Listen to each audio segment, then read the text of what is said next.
Ili kupata habari zetu kila siku, tafadhali bonyeza subscribe kisha alama ya kengele. Mbengo TV, we are the best. Assalamu alaikum wa rahmatullahi wa barakatuh. Tumsifu Yesu Kristo na Bwana Yesu asifiwe sana. Watanzania wote na Wanaafrika kwa ujumla. Kwa majina ni Dr. Riziki Mkali Malela. Mimi ni daktari wa tiba asili na utafiti wa mitishamba katika taifa letu la Tanzania. Lakini pia ni mshauri mkuu wa chama cha madaktari wa tiba asili katika taifa la Kenya. Halikadhalika Dr. Riziki ni mkurugenzi wa habari na maelezo wa chama changu cha Umawati Taifa. Ndugu zangu, leo naomba niseme kidogo na Watanzania kwa uchache sana. Na kilichonivuta leo kuweza kusema na Watanzania pamoja na Wanaafrika ni kulingana na msiba tulioupata katika nchi yetu ya Tanzania. Msiba wa binti yetu kipenzi, msanii wetu kipenzi aliyekuwa akitambulika kwa jina la Hawa almaarufu Karina. Huyu ni msanii lakini pia ni Mtanzania ambaye karibu robo tatu ya Watanzania wanamfahamu, lakini katika kumfahamu kwake wameanza kumfahamu kwenye sanaa. Karina ni moja ya msanii ambaye amegusa mioyo za watu kwa kiasi kikubwa sana, kulingana na changamoto alizoweza kuzipitia za kimaradhi, changamoto ambazo kimsingi zimemtesa katika kipindi kirefu. Kwa mimi binafsi kama Dr. Riziki nilijua binti huyu ameugua kwa miaka 4 tu kwenda 5. Lakini kumbe baada ya kufuatilia kwa kina nilikuja kugundua ameanza kuumwa muda mrefu sana. Yapata miaka 9 kama sikosei, baada ya kufuatilia kwa baadhi ya mitandao ya kijamii na kupata baadhi ya klipu za mahojiano ya mzazi wake, yani mama yake, alipokuwa akitoa maelezo kulingana na sababu iliyompata mwanae Hawa mpaka kufikia umauti uliomkuta siku ya jana katika nchi ya India alipokuwa akifanyiwa matibabu. Mimi naomba niseme wazi kama daktari wa tiba asili na utafiti wa mitishamba katika taifa letu la Tanzania, msiba wa Hawa umenipata nikiwa hapa Rwanda. Nina takribani wiki moja na siku moja tangu nitoke Tanzania mpaka kufika hapa nchini Rwanda. Nimekuja Rwanda kikazi, kimajukumu ya kazi, lakini pia nimekuja kwa lengo la kuweza kutoa elimu ya ukuu wa tiba za asili Afrika Mashariki. Msiba huo umenikuta nikiwa hapa nchini Rwanda. Na sasa naongea nikiwa hapa nchini Rwanda. Lakini baada ya kuwa nimepokea taarifa za msiba huu wa binti yetu kipenzi Hawa au Karina, kiukweli nilipokea kwa masikitiko makubwa binafsi kama daktari, lakini pia kama mzazi. Kwa nini nimepokea kwa masikitiko? Sababu ziko nyingi, lakini leo nitazielezea chache tu. Kwanza kabisa, katika upande wa watu ambao niliokuwa nimewatiliania kuweza kuwatembelea na kuwapa pole, ni miongoni mwa Hawa pia akiwemo.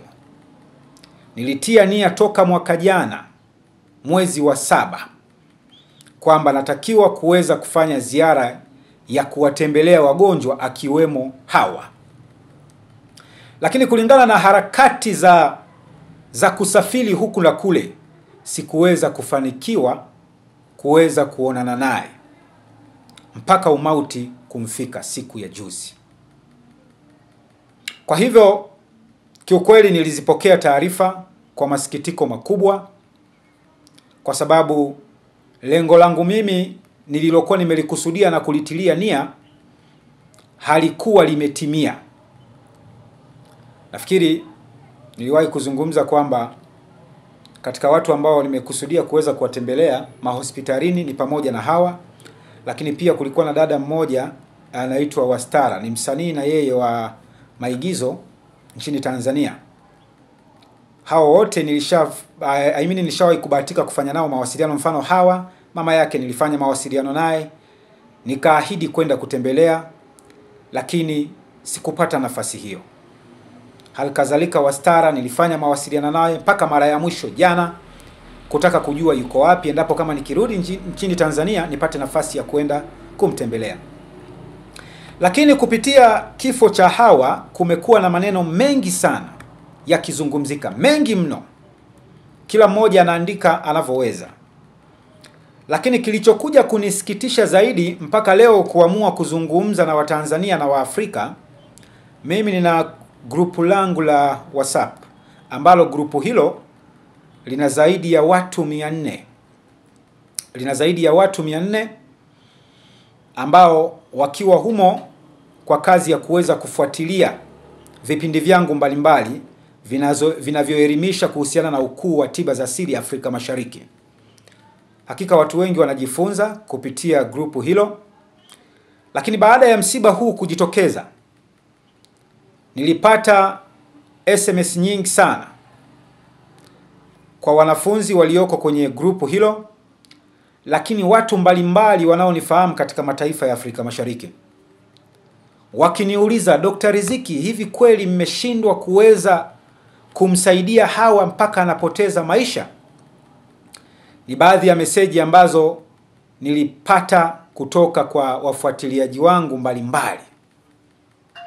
Lakini nataka niwaeleze kitu kimoja wa Tanzania na Waafrika kwa ujumla, kwamba kifo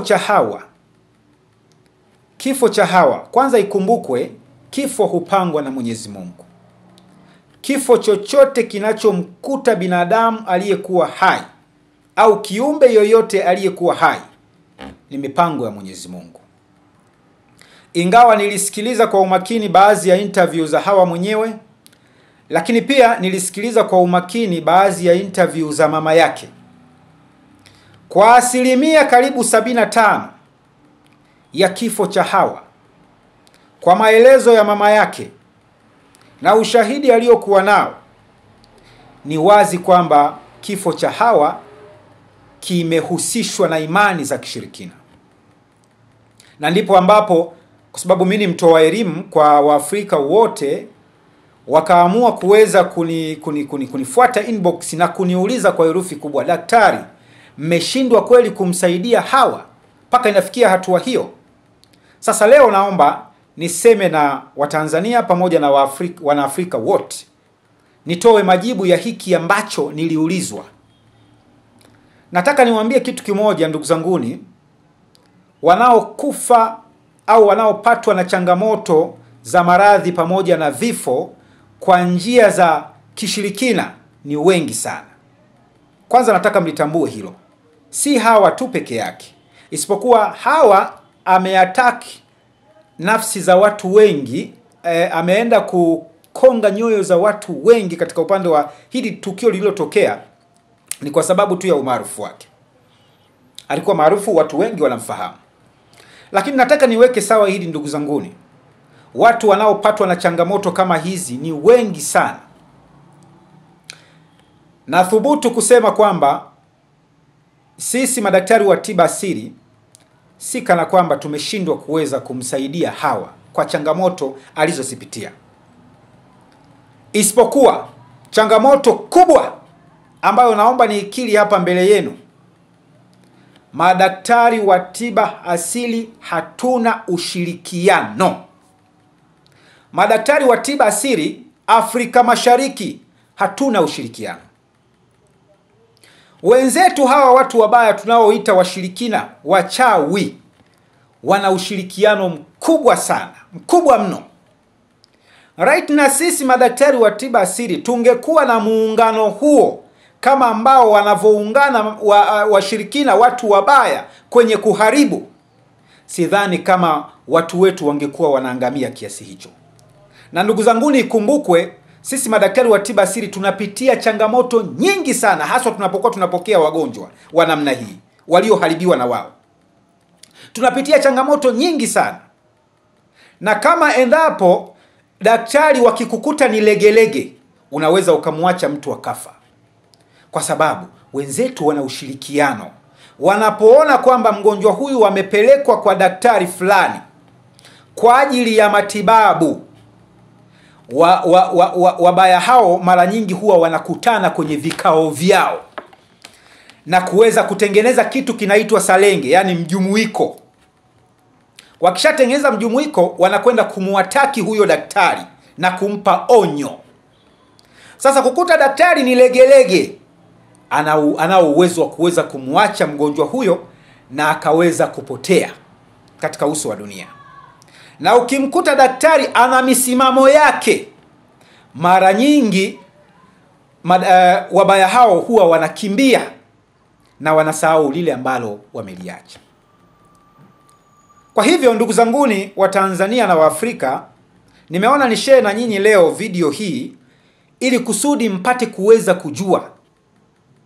Wabaya wanaweza wakakuijia hata usiku, wakakueleza maneno magumu sana. Kama daktari legelege unaahirisha.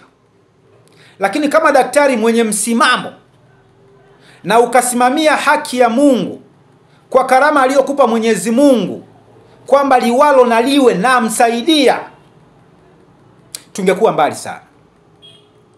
Lakini yote na yote, ushirikiano hatuna madaktari. Kila mmoja anajiona yeye ndo yeye anaweza kila kitu. Hilo ndo tatizo ambalo linalotafuna madaktari wa tiba asili Afrika Mashariki, na wala sio kingine. Na hicho ndicho kinachotutafuna madaktari wa tiba asili Afrika Mashariki, kuwa na mpasuko, mgawanyiko. Kila mmoja anajua mimi ndo mimi, mimi ndo mimi, mimi ndo mimi. Na ukizingatia matapeli wamekuwa ni wengi sana sasa hivi. Hakuna daktari ambaye utafika kwake atakwambia hii kazi siwezi. Hakuna. Hili ni tatizo kubwa. Kwa hivyo kama daktari wa tiba asili, nimeona nizungumze na nyinyi leo hili mpate kuweza kulifahamu kwamba hatuna ushirikiano. Lakini jambo la pili, nimesema kwamba madaktari tuko wengi. Lakini madaktari hawa nataka niwaweke wazi leo wa Tanzania na wa Afrika mjue. Madaktari hawa wa Tanzania na wa nje ya Tanzania, ikiwemo Kenya, Uganda, Rwanda, wapi na kadhalika, ni ngumu sana kwa daktari kunyenyuka kusema wewe fulani unaumwa, njoo nikutibie. Unaambiwa siku zote mgonjwa ndo anayemfuata daktari, lakini sio daktari kusimama kufuata mgonjwa. Na ndo maana na washangaa sana hata hawa madaktari feki, niseme ni feki, ambao hawajui kanuni za udaktari wa tiba asili, kwenda kubandika mabango kwenye mistimu, kwenye nguzo za stima, ukutani, sijui wapi, wakisema sio anatibu nguvu za kiume, sijui anafanya hiki. Yani daktari unaenda kutafuta wagonjwa badala ya kuwa wagonjwa ndo wakutafute wewe. Ni hatari kubwa sana. Kwa hiyo lazima tuwe makini na hawa pia madaktari ambao wanajitangaza kwenye mistimu. Wanajitangaza wapi? Mara nyingi mimi huwezi kunikuta na bango langu kwenye mstimu. Na kama utakuta kuna bango kwenye mstimu, angalia ile namba ya simu. Pengine anaweza akawa anatumia jina la Dr. Riziki Mkalimalela, lakini mwisho wa siku namba iliyoandikwa pale kwenye mstimu sio ya Dr. Riziki Mkalimalela. Sijawahi. Kazi yangu kubwa ni kuweza kuielimisha jamii, kuwaelimisha wanaafrika, kuweza kutambua ukuu wa tiba zetu za asili. Ndo kazi yangu kubwa ambayo nayoitoa, elimu. Kupitia elimu ninayoitoa, watu wanaweka kichwani, wanahifadhi kichwani. Mwisho wa siku ninayoyazungumza na kutoa elimu, wanaona ni vitu ambavyo vimewaingia akilini. Wanaamua kuweza kunifikia na kuweza kufanya huduma pamoja. Kwa hivyo nimepokea hayo malalamiko. Tumeshindwa kuweza kumsaidia hawa. Tumeshindwa kuweza kumsaidia hawa. Mimi niseme wazi kwamba hatujashindwa kuweza kumsaidia hawa. Yawezekana hawa akawa katembea kwa madaktari 3 tu peke yake, akawa amesema tayari kahangaika. Yawezekana akawa ametembea kwa madaktari 10 tu peke yake, lakini akawa bado hajasadika na akasema kwamba amehangaika tayari. Ikumbukwe katika upande wa wenzetu matabibu huko hospitalini, kwa maelezo ya mama yake Hawa, baada ya kumfuatilia, moja kati ya daktari wa hospitali fulani alimshauri akamwambia, jaribu njia mbadala, mimi binafsi nimeshindwa. Mama yake akaanza kuhangaika huku kule. Sijajua alihangaika kwa madaktari wangapi. Ikumbukwe nimesema kuna madaktari feki pia. Yawezekana katika 5 waliowatembelea wote wakawa feki. Alafu mama wa watu akakwambia kwamba nimehangaika. Ni ngumu kwa daktari kuja kukwambia kwamba njoo nimlete mgonjwa wako hapa nitamtibu mimi. Ni ngumu sana. Vivyo hivyo hata kwa madaktari wenzetu wa kizungu. Hakuna daktari wa kizungu ambaye anaenda kutafuta wagonjwa nyumbani kwamba njoo nije nikutibie mimi, hapana. Mgonjwa ndio anatafuta daktari. Nataka mlifahamu hilo. Na nimelizungumza hili kwa sababu ya imani pia. Watu wengi watu wengi mara nyingi katika upande wa tiba asili hawaamini. Kwa hiyo mimi ili kukuaminisha wewe lazima nikupe elimu kwanza. Lazima nifanye kazi ya kukupa elimu wewe kwanza, uelewe ukuu wa tiba za asili uko vipi. Ukishapata elimu itakuwa ni rahisi wewe kuweza kusogea kwa madaktari wa tiba asili na kufanya tiba. Kuna wengine wanaamini tu katika Biblia, akienda kanisani ataombewa atapona. Kuna wengine wanaamini tu katika dua, kwamba akienda msikitini akisomewa dua atapona. Lakini ukimueleza habari ya kwamba aweze kufika kwa madaktari wa tiba asili, hawezi akakuelewa. Sasa kazi ya kwanza ni kuweza kwanza kumpa elimu kwamba hizi tiba za asili tunazozifanya asilimia kubwa zimejikita katika upande wa mitishamba. Sasa na hii mitishamba, unaposema kwamba mitishamba ni ushirikina, unakosea. Kwa sababu mitishamba ni miti tunavyosema, na miti hii imeletwa na Mwenyezi Mungu. Na ikumbuke katika upande wa vitabu vya Mwenyezi Mungu vinakiri wazi kwamba uchawi upo. Sasa kama vitabu vya Mwenyezi Mungu ambavyo wewe unaviamini vinakiri wazi kwamba uchawi upo, iweje wewe uende ukakatae kwamba uchawi hakuna? Uende kutokuwa na imani kwenye upande wa uchawi endapo tu unaviamini vitabu vyako vya dini? Kitendo cha kuweza kusema mitishamba ni ushirikina, tafsiri yake hata aliyeleta mitishamba umemuita mshirikina. Ndio tafsiri ya haraka. Sasa kwa nini tufike huko mpaka kumuita Mwenyezi Mungu mshirikina? Na hata hao madaktari wa tiba asili, karama ya kuweza kutambua miti fulani na tibu kitu fulani, karama hizi wamepewa na Mwenyezi Mungu, si kwa uwezo wao. Na wala hizi miti hawajaleta madaktari wa tiba asili, zimeletwa na Mwenyezi Mungu mwenyewe. Kwa hiyo wito wangu kwa madaktari, tutumie vizuri kazi zetu. Tutumie vizuri hizi karama tulizopewa na Mwenyezi Mungu za kuwasaidia hawa binadamu wanaopatwa na changamoto kama hizi. Tusigeuze kwamba ndo sehemu ya kitega uchumi. Hiyo ni rai yangu kwa madaktari. Lakini hawa kama alitembea, narudi pale, kama alitembea yawezekana ni kwa madaktari 3, 4, 5. Na kama tungekuwa na ushirikiano sisi madaktari wa tiba asili, muungano wa pamoja wa ushirikiano kuweza kumsaidia hawa, kama tungekuwa na muungano wa pamoja, ilikuwa ni rahisi kuweza kumsaidia hawa. Kwa sababu njia zote wanazopitia wachawi, madaktari wa tiba asili sisi tunazifahamu. Daktari wa tiba asili kazi yake ni kuweza kuonyesha njia za kuweza kuhakikisha kwamba yule mgonjwa anapona, kuweza kutibia mgonjwa apone. Lakini anayeponya ni Mwenyezi Mungu. Sisi tumepewa karama ya utambuzi. Watu ambao mchawi kazi yake kubwa ni kuharibu, hawezi kutibu hata siku moja. Kazi yake kubwa ni kuweza kuharibu. Sisi madaktari wa tiba asili tumepewa karama za kuweza kuponya hayo magonjwa. Kwa hiyo njia yetu ni moja, inatakiwa tutengeneze ushirikiano, tuwe wamoja. Leo tukizungumzia Abubakari Popo, huyu ni daktari wa tiba asili kutoka huko Zanzibar. Kaamua kuanzisha chuo kikuu cha serikali ya majini East Africa kinachowakutanisha madaktari wa tiba asili Afrika Mashariki. Lengo ni nini? Ni kuweza kutengeneza muungano ambao tutakuwa tukikutana pamoja, tunajadili namna gani ya kuweza kukabiliana na hawa watu waharibifu wa maisha ya watu. Lakini mpaka leo Daktari Popo anapigwa mawe kama hana akili nzuri. Anapigwa mawe sana na hao washirikina. Tena yawezekana hao wanaompiga mawe, yawezekana ndio wakawa waharibifu hao. Sasa ndugu zanguni, mnatakiwa mtambue, sisi si kana kwamba tumeshindwa kuweza kuelekeza karama alizotupa Mwenyezi Mungu kumsaidia Hawa. Nimekiri wazi hatuna ushirikiano. Hilo nimekiri wazi, hatuna ushirikiano. Na tunapambana kuhakikisha kwamba tunarudisha ushirikiano.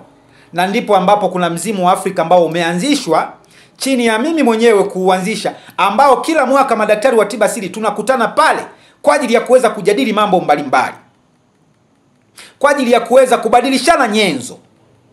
Lengo la madhumuni turudi kuwa na umoja.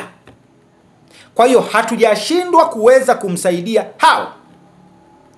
Kwanza kabisa ikumbukwe kwamba, ninarudia tena hapa kwamba haitakikani daktari kuweza kumtafuta mgonjwa. Mgonjwa ndio anatakiwa kuweza kumtafuta daktari. Hata wewe hapo ulipo, ukiumwa sio kwamba daktari anatoka kule Muhimbili anakuja kukutafuta wewe. Wewe ndio unatakiwa uende Muhimbili kwenda kumtafuta daktari, ndio utaratibu. Kwa hivyo mimi ilikuwa ni ngumu sana kuweza kwenda kwa familia ya nani Hawa na kuweza kuzungumza kwamba hivi na hivi naomba mimi nimchukue Hawa nikamtibie. Jamani, vitu hivi hapana kabisa.